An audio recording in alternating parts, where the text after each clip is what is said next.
Oke,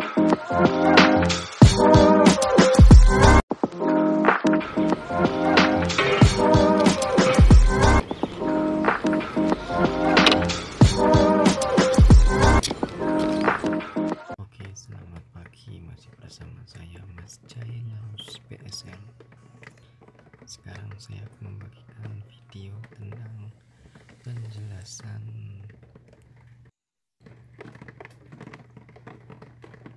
cara tepat kerja ke luar negeri yang pasti, benar, dan resmi pastinya.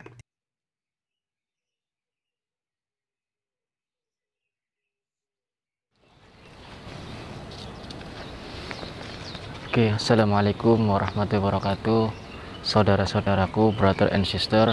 Sekarang saya berada di Taman Yeliu Geopark, dan kali ini saya akan membahas tentang cara tepat kerja ke luar negeri, yaitu apa saja syaratnya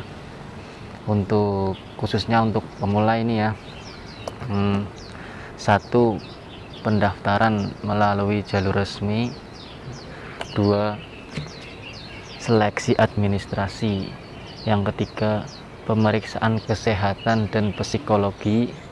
Yang keempat, penandatanganan perjanjian dan penempatan. Yang kelima, pendaftaran kepesertaan jaminan sosial. Yang keenam, mengurus visa kerja. Yang ketujuh, pelaksanaan OPP. Yang kedelapan, penandatangan perjanjian kerja. Dan yang 9 ini yang terakhir, pemberangkatan. Ini ya, untuk para pemula sedikit rumit ya, mengurus untuk kerja ke luar negeri untuk saat ini, khususnya untuk periode 2023 itu lebih sulit dari tahun-tahun sebelumnya. Karena karena pemerintah sekarang di Indonesia sudah melakukan segala macam tes atau segala macam kepengurusan agar tidak ilegal, agar benar-benar resmi, dan agar betul-betul calon TKI atau TKW PMI Indonesia ini betul-betul sampai ke negara orang lain itu sehat walafiat, sehat badan, sehat rohani, jasmani, dan sehat mental pula, fisik mental gitu. Jadi gini saudara-saudara, saya dapat surat edaran ya. Ini surat edaran resmi nih, lihat nih ya. Ini dari BB2 MI atau Badan Pekerja Migran Indonesia, Badan Perlindungan Pekerja Migran Indonesia. Nah, ini surat ini sangat penting ini buat khususnya untuk para pemula. Ini syarat-syarat yang untuk melalui proses berbagai macam yang saya jelaskan dari awal sampai terakhir sampai pemberangkatan. Untuk penjelasannya, 1.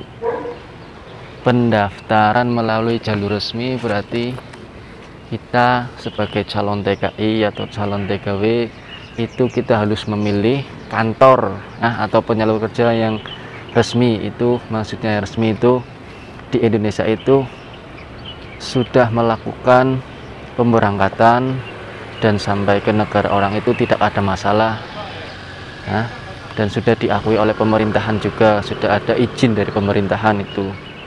Yang kedua, seleksi administrasi. Seleksi administrasi itu seperti misal pembayaran awal kayak pembayaran medical pra sama pembayaran surat izin ya. Untuk kita beli matre itu surat izin ya, perizinan untuk dari kantor dan ditandatangani oleh orang tua kalau masih sendiri, kalau udah punya istri ditandatangani oleh istri. Yang ketiga, pemeriksaan kesehatan dan psikologi. Kesehatan memang nomor 1, jadi kita itu harus melewati 3 tahap. Yang pertama medical pra, yang kedua medical full, yang ketiga medical total. Artinya dari diambil sampel darah, kita dites urin dan lain-lain, itu biar kesehatannya kita benar-benar sehat, jasmani, rohani, dan psikologi. Itu maksudnya kita itu punya mental yang kuat dan fisik dan yang memang kuat. Itu psikologinya itu dites itu bahwa kita itu mampu kalau kita keluar negeri. Yang keempat, penandatanganan perjanjian penempatan kerja. Maksudnya kalau kita sudah melalui proses yang dari pendaftaran, dari medical, dari apa, itu kita tinggal nunggu penempatan kerja. Berarti kita harus tahu kita ditempatin kerja di mana. Dan ini tanda tangan kerja, misal kita ditempatkan di Taiwan, berarti nanti pemberangkatan kita harus sampai ke Taiwan, alamat di perjanjian sama pas kita datang itu harus sama. Kalau tidak, kita bisa usul atau kita bisa protes pada kantor gitu. Yang kelima, pendaftaran kepesertaan jaminan sosial atau BPJS. Kita harus punya BPJS dari Indonesia. Karena apa? Misal ya, yang kita mau sih kita harus sehat ya, cuman kan namanya kerja itu kadang ada apes, ada musibah. Tapi kalau kita mendapat musibah saat kita kerja di negeri orang, jadi kita bisa mengajukan BPJS kesehatan di sini maupun di rumah. Yang penting syarat-syaratnya bisa lengkap. Yang keenam, mengurus visa kerja, atau kita itu di Indo itu visanya itu mau berapa tahun gitu. Maksudnya ya yang biasanya sih kayak saya sendiri itu udah 3 tahun ngurus ambilnya itu yang 3 tahun, visa tinggal 3 tahun gitu, karena seperti kontrak lah 3 tahun.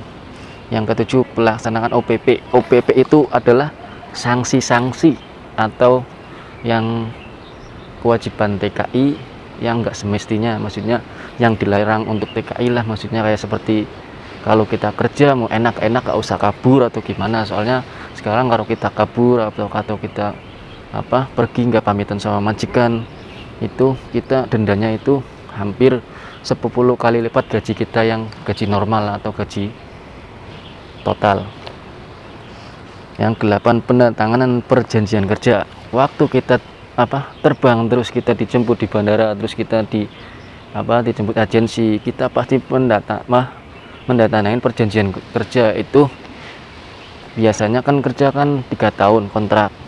Jadi kita lihat, kita baca, karena kita tanda tangan itu enggak 1-2, kita tanda tangan nyampe sekitar 10-15 lembar. Itu dibaca dengan teliti, karena di situ kan ada perjanjian-perjanjian, ada syarat kerja, ada kerjaan apa itu diperhatikan dulu. Jadi kita tanda tangan itu benar-benar tahu yang ditandatangan itu ini apa tujuannya itu. Nah, berarti kalau kita sudah tangan kontrak kerja berarti kita sudah mulai dihitung gaji itu. Yang ke-9 itu pemberangkatan ya, maksudnya pemberangkatan dari Jakarta ke negara penempatan. Itu biaya apa itu udah ditanggung sama kantor ya, kantor yang di rumah. Tapi ya kebanyakan sih sekarang kebanyakan tuh dipotong, walaupun kita ngeluarin uang jaminan, walaupun kita udah ngeluarin uang banyak, cuman kalau di sini mulai kita udah kerja mesti ada potongannya. Ada yang 5 bulan, ada yang 6 bulan, masing-masing lah, karena kantor itu beda-beda.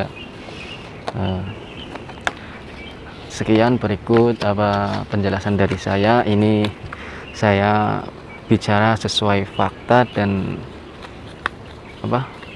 sesuai surat edaran dari BP2 MI atau Badan Perlindungan Pekerja Migran Indonesia. Ini biar para pemula atau yang ingin kerja ke luar negeri itu siap dengan segala proses dan siap dengan kesehatan fisik, rohani, jasmani, dan mental. Oke, sekian dari saya, Mas Jai Laos PSR. Terima kasih. Assalamualaikum warahmatullahi wabarakatuh.